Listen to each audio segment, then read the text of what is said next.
Donald Trump has nominated some pretty disastrous and unqualified people to his administration, but the worst of them all might just be his press secretary, Karoline Leavitt. And although she does a pretty spectacularly bad job on her own, I do understand how the job gets more difficult when you don't have one, but instead two presidents to talk about, respond to, and deal with. And that is exactly what happened last night when she was asked about Elon Musk's latest illegal move regarding Social Security in an interview in which she was trying to defend him on Fox. And even on a softball network like that, yeah, it didn't go too well for Karoline. And we are going to get into all of that and kind of the meltdown she had. But before we do, if I could quickly ask you to leave a like on this video. And if you haven't already and you enjoy our channel, to hit that subscribe button. It goes a long way and it really does mean a lot to me. Now, before we get into what Karoline had to say, I think we should preface it with some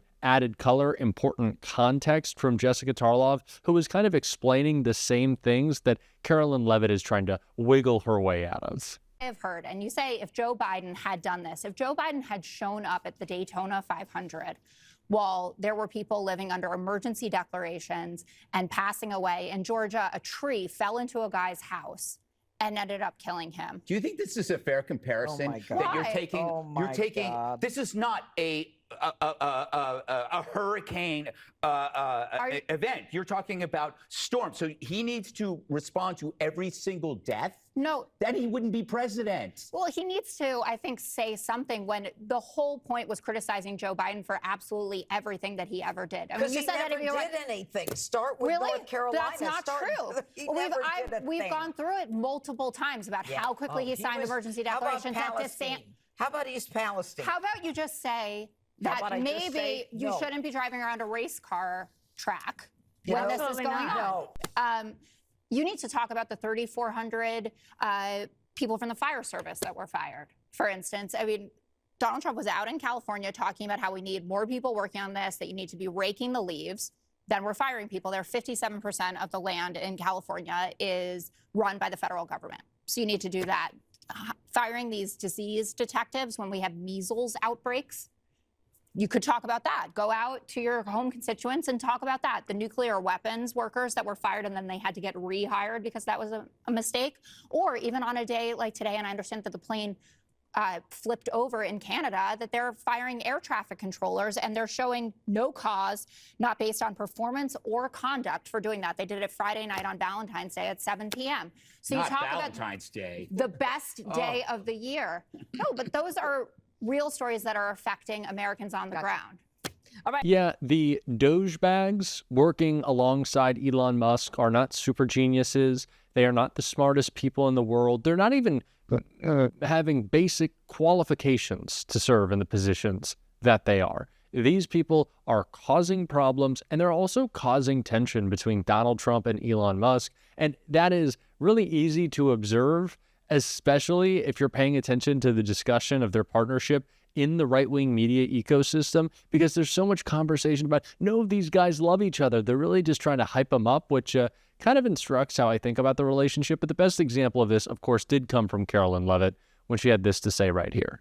I definitely agree, and I witnessed this relationship firsthand every single day in the Oval Office and at the White House. And President Trump has tasked Elon Musk with administering his America First agenda, just like the rest of us who serve at the pleasure of the president, but most importantly serve the American people. More than 77 million Americans re-elected President Trump to promote monumental, fundamental change, to shake up the Washington swamp. And there's nobody better than Elon Musk to do that. He is a once-in-a-generation business leader. He sent rocket ships to space. He's far smarter than many of the people who are grunting and moaning on Capitol Hill about these efforts are. And he's the perfect person to help President Trump with this effort. If you have to keep talking about how there's no tension, there's no problems, it's a great relationship, they're so happy together, maybe there's something under the surface there.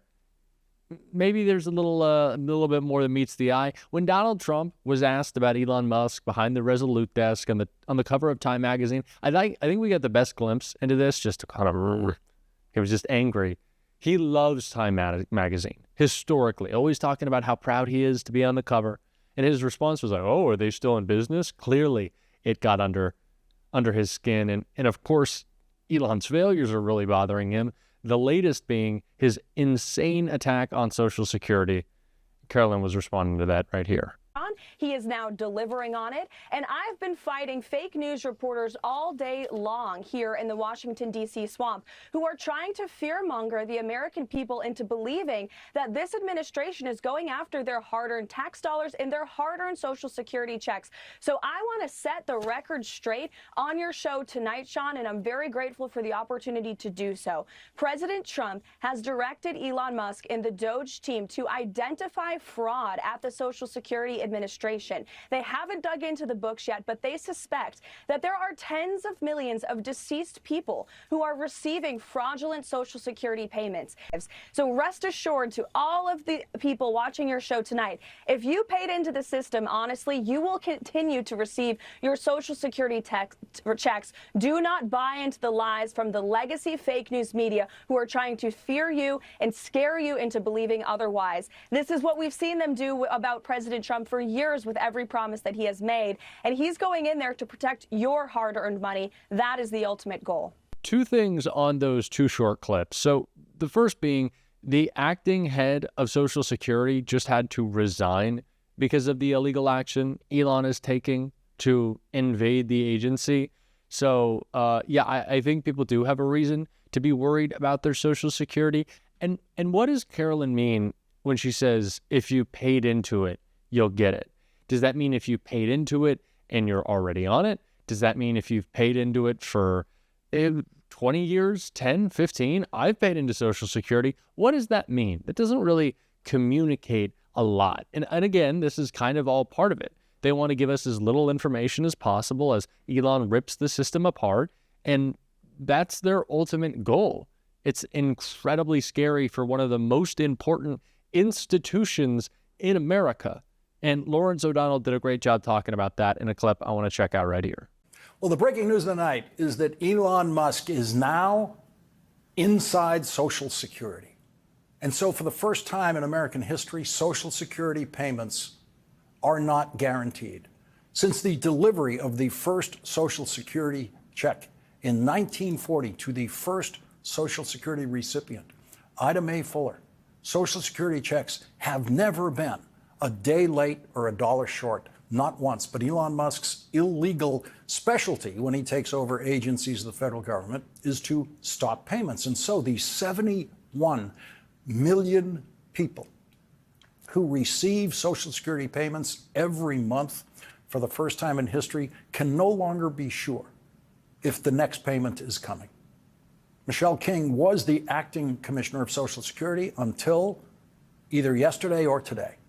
Rumors started reaching me early this afternoon from people with expert knowledge of the workings of Social Security that the Musk coup at Social Security was underway. There is a line of succession for acting commissioners of Social Security. When a commissioner of Social Security leaves office before a new commissioner has been confirmed by the Senate, then the deputy commissioner shall be the acting commissioner, according to that written line of succession. And that is exactly how Michelle King, who has been with the Social Security Administration since 1994, took office. But when Michelle King was forced out of that office, the line of succession was violated. And Donald Trump appointed another Social Security employee, Leland Dudek, as the acting commissioner of Social Security after Leland Dudek posted favorable comments about Elon Musk's so-called Department of Government efficiency on social media.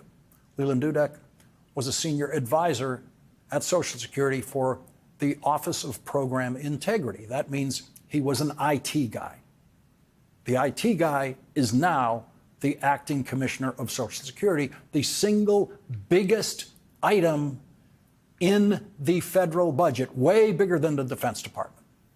There was no reason to believe that this day could ever come. Yes, Republicans opposed the creation of Social Security in 1935 by President Franklin Delano Roosevelt, following the design for the program created by the first woman member of the cabinet, Secretary of Labor Frances Perkins. Republicans insisted that it was out of control socialism and unconstitutional Francis Perkins designed the Social Security system with its dedicated tax, payroll tax, funding directly from our workers' paychecks in such a way that once it was enacted and in place, Franklin Roosevelt said, quote, "No damn politician can ever scrap my Social Security program." Democrats had overwhelming majorities in the House and the Senate in 1935 and could pass the Social Security Act without Republican support. But when the final votes came, several Republicans in the House and the Senate then joined Democrats when they saw how popular Social Security was even before it existed. The first Republican president elected after the creation of Social Security, former General Dwight D. Eisenhower, who conquered Germany in World War II, said at the end of the second year of his presidency, 14 years after the first Social Security check was issued, in a letter to his brother, quote, "Should any political party attempt to abolish Social Security, unemployment insurance, and eliminate labor laws and farm programs, you would not hear of that party again in our political history." In that same letter, President Eisenhower referred to some rich right-wing Republicans who wanted to end Social Security in the 1950s. He called them a tiny splinter group and said, "Their number is negligible and they are stupid." They are stupid. That is the clear wisdom of Dwight D. Eisenhower speaking from the grave about what is happening at Social Security tonight and the person who is doing it. Elon Musk. 58,000 people work at Social Security. Only 58,000 people. That is a hyper-efficient agency. This is kind of the point for Elon and Trump. The mass resignations, the mass firings, the mass purges, they want the agencies to look dysfunctional so they have a reason to get rid of the social safety net that's been holding up our country since the 50s and 60s. Like that's kind of the plan. That's what they're all about, is if they can make government look dysfunctional, then they can try to rip it apart.